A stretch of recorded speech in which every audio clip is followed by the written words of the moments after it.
नमस्कार छात्रों, आज ई विषय वस्तु के अंतर्गत हम वितान पाठ्य पुस्तक के दूसरे अध्याय राजस्थान की रजत बूंदें का अध्ययन करेंगे।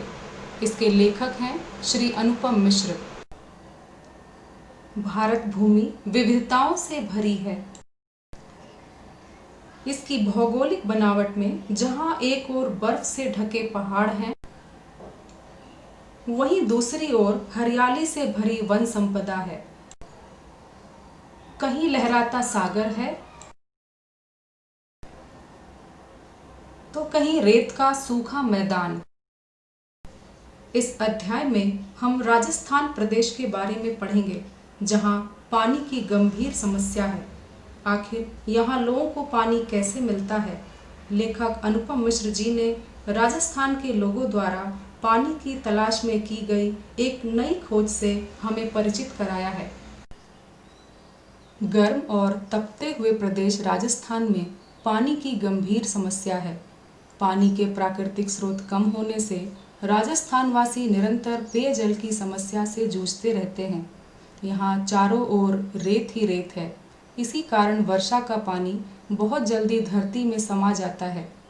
यहाँ नदियाँ भी नहीं हैं। धरती के नीचे खारा भूजल है, जिसे पीने में प्रयोग नहीं किया जा सकता। महिलाएं पानी की तलाश में कई किलोमीटर दूर यात्राएं करती हैं। ऐसे में जो थोड़ा बहुत पीने योग्य पानी उन्हें मिल जाता है, वह उनके लिए बहुत कीमती होता है। इसी कारण लेखक ने पानी को रजत बूंदें अर्थात चांदी की बूंदें कहा है। आइए हम लेखक से परिचित होते हैं। अनुपम मिश्र जी हिंदी के प्रसिद्ध एवं जाने माने कवि श्री भवानी प्रसाद मिश्र के सुपुत्र हैं। वे लेखक होने के साथ साथ संपादक, छायाकार और पर्यावरणविद के रूप में जाने जाते हैं। पर्यावरण की सुरक्षा के प्रति सरकारों का ध्यान आकर्षित करने और लोगों को जागरूक बनाने का कार्य उन्होंने उस समय आरंभ किया था, जब हमारे देश में पर्यावरण रक्षा का कोई विभाग नहीं खुला था। उन्हीं के प्रयासों से सूखाग्रस्त अलवर, जो राजस्थान में आता है, वहाँ जल संरक्षण का काम शुरू हुआ, जिसे दुनिया ने देखा भी और सराहा भी। वहाँ की पूरी तरह सूख चुकी अरवरी नदी के पुनर्जीवन में उनका महत्वपूर्ण योगदान रहा। भारत के कई राज्यों में बाढ़ के पानी के प्रबंधन और तालाबों द्वारा उनके संरक्षण के उपाय का विकास उनके महत्वपूर्ण कार्यों में से एक था। उनकी प्रमुख रचनाएं हैं राजस्थान की रजत बूंदें, साफ माथे का समाज और आज भी खरे हैं तालाब, जिनका अब तक कुल 13 भाषाओं में अनुवाद हो चुका है। साथ ही इस रचना को ब्रेल लिपि में भी लिखा जा चुका है।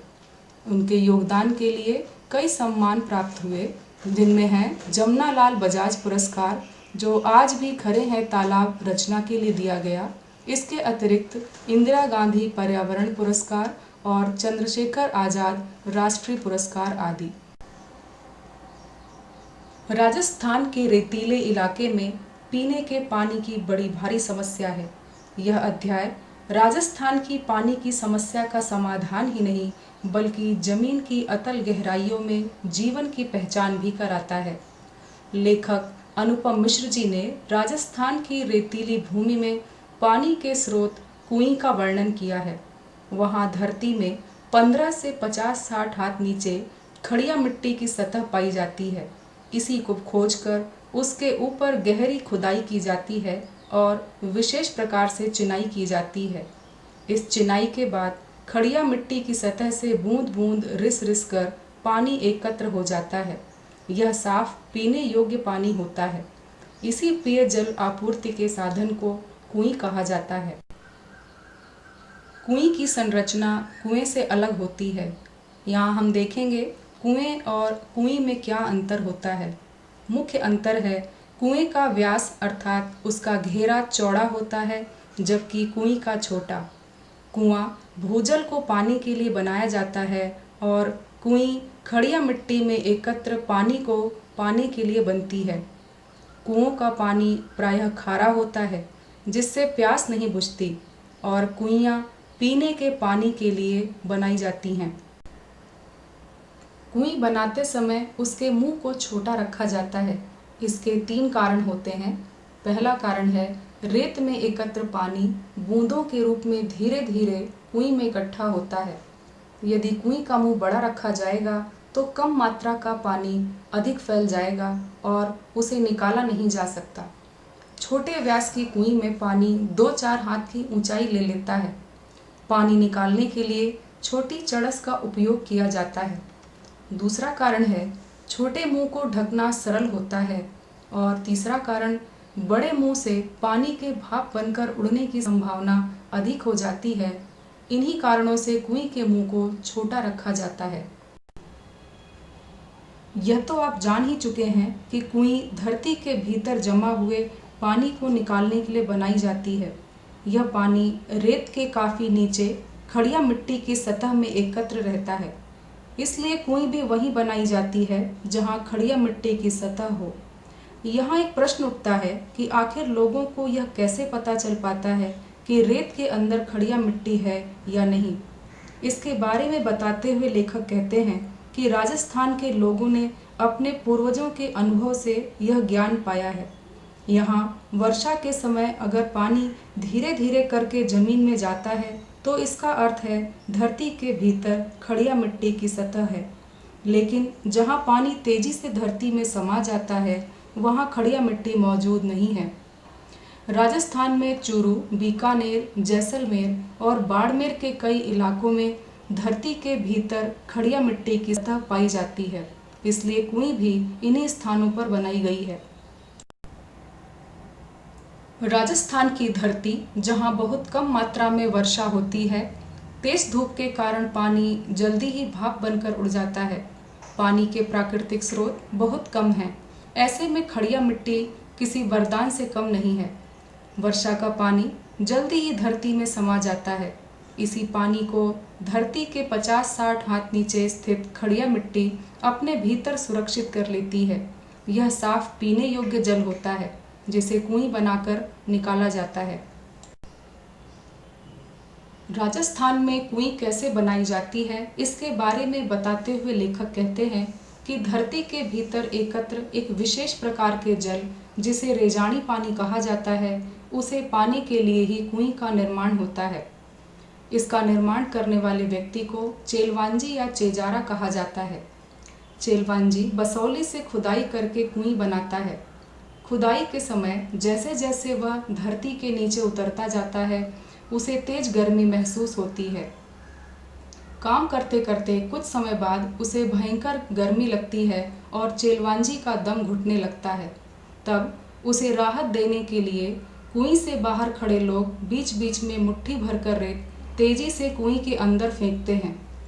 इससे ताजी हवा अंदर आती है और गहराई में जमा दमघोंटू गर्म हवा बाहर निकल जाती है। मुट्ठी भरकर फेंके गए इस रेत में पत्थर के टुकड़े हो सकते हैं। इनसे बचने के लिए चेलवांजी सिर पर कांसे, पीतल या अन्य किसी धातु का बर्तन टोप की तरह पहन लेता है ताकि उसे चोट न लगे। थोड़ी खुदाई होने पर इकट्ठा हुआ मलबा बाल्टी के जरिए बाहर निकाल लिया जाता है। हर दिन की खुदाई से निकले मलबे को बाहर निकालकर कुएं की दीवारों पर चिनाई कर दी जाती है। कुएं की चिनाई घास से बने मोटे रस्से या ईंट से की जाती है। जिस समय चेलवांजी कुएं के भीतर खुदाई करता है, उसके अन्य साथी खींप नाम की एक घास से मोटा रस्सा तैयार करते जाते हैं। इस रस्से की मोटाई 3 अंगुल के आसपास हो सकती है। हर दिन की खुदाई के बाद घास से बने इस रस्से को कुएं की दीवारों के साथ सटाकर गोल आकार में बिछा दिया जाता है और उसके बाद उसकी चिनाई कर दी जाती है। इस तरह हर घेरे में कुएं बंधती जाती है। ऐसा इसलिए किया जाता है ताकि रेत की दीवार फिसल के गिर न जाए। लगभग 5 हाथ के व्यास की कुएं में रस्से की एक कुंडली का केवल एक घेरा बनाने के लिए लगभग 15 हाथ लंबा रस्सा चाहिए। इस तरह करीब 4000 हाथ लंबे रस्से की जरूरत पड़ती है।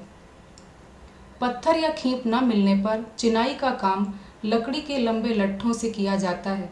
जैसा कि आप इस चित्र में देख रहे हैं, ये लट्ठे अरणी, बड़, बावल या कुम्बट के पेड़ों की मोटी टहनियों से बनाए जाते हैं। ये नीचे से ऊपर की ओर एक दूसरे में फंसाकर सीधे खड़े किए जाते हैं।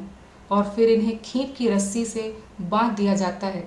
इस तरह हर दिन कुएं की दीवारों को मजबूती से बांध कर तैयार किया जाता है और अगले दिन फिर इसी प्रक्रिया को दोहराया जाता है। यह प्रक्रिया तब तक चलती है जब तक खड़िया मिट्टी की सतह मिल ना जाए। इन चित्रों में कुएं निर्माण की प्रक्रिया को समझाया गया है। कुएं की खुदाई तब तक की जाती है जब तक खड़िया मिट्टी की सतह न मिल जाए, क्योंकि इसी खड़िया मिट्टी में नमी के रूप में पानी एकत्र रहता है और कुइयां इसी पानी को प्राप्त करने के लिए बनाई जाती हैं। लेखक ने राजस्थान में मिलने वाले पानी के विभिन्न रूपों के बारे में बताया है। वे बताते हैं कि राजस्थान में पानी को 3 रूपों में बांटा गया है। पहला पालर पानी, अर्थात सीधे बरसात से मिलने वाला पानी, यह धरातल पर बहता है। पानी का दूसरा रूप है पाताल पानी, जो कुओं में से निकाला जाता है। और तीसरा रूप है रेजानी पानी, यह धरातल से नीचे उतरता है लेकिन पाताल में नहीं मिलता। यही रेजानी पानी है। वर्षा की मात्रा रेजा शब्द से मापी जाती है, जो धरातल में समाई वर्षा को नापता है। इसी रेजा शब्द से रेजानी पानी नाम दिया गया है। जब कुएं निर्माण का कार्य सफलता से पूरा हो जाता है तो लोग जश्न मनाते हैं, खुशी से झूमते, नाचते और मंगल के गीत गाते हैं। यह अवसर उनके लिए किसी उत्सव से कम नहीं होता। आखिर हो भी क्यों ना, उन्हें आज पानी का उपहार जो मिला है। लोग इन चेजारों का तरह तरह से आभार प्रकट करते हैं, जिन्होंने अपनी जान पर खेलकर उनके लिए कुएं बनाई। उन्हें उपहार और भेंट आदि दी जाती है। साल भर 30 त्योहारों और शादी ब्याह के अवसरों पर उन्हें आमंत्रित किया जाता है और विशेष भेंट या फसल का एक हिस्सा दिया जाता है। राजस्थान में इसे आज प्रथा कहा जाता है, लेकिन समय के साथ धन्यवाद देने की यह परंपरा कम होती जा रही है। अब काम के बदले सिर्फ मजदूरी दे देने का रिवाज आ गया है। परीक्षा में वितान के पाठों के लिए कुल 10 अंक निर्धारित हैं, जिनमें 3 अंक के 2 प्रश्न और 2 अंक के 2 प्रश्न पूछे जाएंगे। 3 अंक के महत्वपूर्ण प्रश्नों में पहला प्रश्न है, दिनों दिन बढ़ती पानी की समस्या से निपटने में यह पाठ आपको कैसे मदद कर सकता है? इसका उत्तर होगा, दिनों दिन बढ़ती पानी की समस्या से निपटने में यह पाठ हमारी बहुत सहायता करता है। हम यह सीखते हैं कि पानी की एक एक बूंद कितनी मूल्यवान, कितनी कीमती है, अतः उसे व्यर्थ नहीं बर्बाद करना चाहिए। हमें वर्षा के जल का संग्रहण करना चाहिए। घर में कुएं, तालाब और वाटर हार्वेस्टिंग जैसी व्यवस्था करनी चाहिए, जिससे बारिश के पानी का वर्ष भर लाभ उठाया जा सके। दूसरा प्रश्न है, चेजारों के साथ गांव समाज के व्यवहार में पहले की तुलना में आज क्या फर्क आया है? पाठ के आधार पर बताइए। इसका उत्तर होगा, चेजारों के साथ गांव समाज के व्यवहार में अब बहुत बदलाव आ चुका है। जहां पहले आज प्रथा के अंतर्गत उन्हें साल भर 30 त्योहारों पर या शादी ब्याह के अवसरों पर आमंत्रित कर विशेष भोज और उपहार आदि दिए जाते थे, वहीं अब उनके काम के बदले मजदूरी देने का रिवाज आ गया है। तीसरा प्रश्न, निजी होते हुए भी सार्वजनिक क्षेत्र में कुइयों पर ग्राम समाज का अंकुश लगा रहता है। लेखक ने ऐसा क्यों कहा होगा? इसका उत्तर होगा, लेखक ने ऐसा इसलिए कहा होगा क्योंकि कुएं भूमि के अंदर खड़िया मिट्टी की सतह में जमा नमी को पानी के रूप में निकालने के लिए बनाई जाती है। इसका अर्थ यह हुआ कि जितनी अधिक कुइयां बनेंगी, नमी का बंटवारा भी उतना अधिक हो जाएगा और इस तरह किसी भी कुएं में पर्याप्त पानी नहीं मिलेगा। इसी कारण कुइयों पर ग्राम समाज का अंकुश लगा रहता है। चौथा प्रश्न, कुएं निर्माण से संबंधित शब्दों के बारे में लिखें। पालर पानी, पाताल पानी और रेजानी पानी।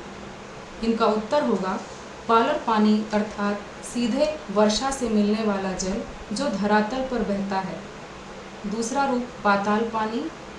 पाताल पानी वह होता है जो धरती के काफ़ी नीचे सतह पर पाया जाता है। इसे भूजल भी कहते हैं। कुएं आदि बनाकर इसी पानी को निकाला जाता है। तीसरा है रेजानी पानी। रेजानी पानी खड़िया मिट्टी में मौजूद नमी को कहा जाता है। कुएं द्वारा इसी रेजानी पानी को निकाला जाता है। 2 अंकों के लिए पूछे जाने वाले प्रश्नों में पहला प्रश्न है, चेलवांजी कौन है? उनके व्यक्तित्व से आप कौन कौन से मूल्य ग्रहण कर सकते हैं? इस प्रश्न का उत्तर होगा, चेलवांजी कुएं का निर्माण करने वाले परिश्रमी और कुशल कारीगरों को कहा जाता है। उनके व्यक्तित्व से हम परिश्रमशीलता, कार्य में निपुणता, लगन, सामूहिकता और परोपकार जैसे मूल्य ग्रहण कर सकते हैं। दूसरा प्रश्न है, कुएं की सफलता उत्सव का अवसर क्यों बन जाती है? इसका उत्तर होगा, राजस्थान जहां लोगों को पानी की भीषण कमी का सामना करना पड़ता है, वहां कुएं लोगों को अमृत के समान मीठा पानी देती है और जल ही जीवन है जैसी पंक्ति को सच कर दिखाती है। इसलिए कुएं की सफलता उत्सव का अवसर बन जाती है। तीसरा प्रश्न है, कुइयाँ समाज में किन मूल्यों को जीवित रखे हुए हैं और कैसे?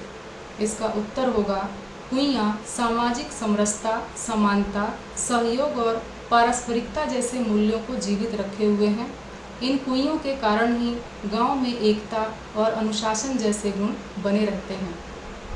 चौथा प्रश्न, रेजानी पानी की क्या विशेषता है? रेजा शब्द का प्रयोग किस लिए किया जाता है? इसका उत्तर होगा, रेजानी पानी पालर पानी और पाताल पानी के बीच पाया जाने वाला पानी का एक रूप है जो खड़िया मिट्टी में नमी के रूप में मौजूद होता है। यह वर्षा का जल होता है और पीने योग्य होता है। रेजा शब्द का प्रयोग वर्षा की मात्रा को मापने के लिए किया जाता है। इस पाठ के आधार पर कहा जा सकता है कि जल जीवनदायी तत्व है, अतः उसे व्यर्थ बर्बाद नहीं करना चाहिए। कवि रहीम जी के शब्दों में, रहीमन पानी राखिए, बिन पानी सब सून, पानी गए न उबरे, मोती मानुष चून। धन्यवाद।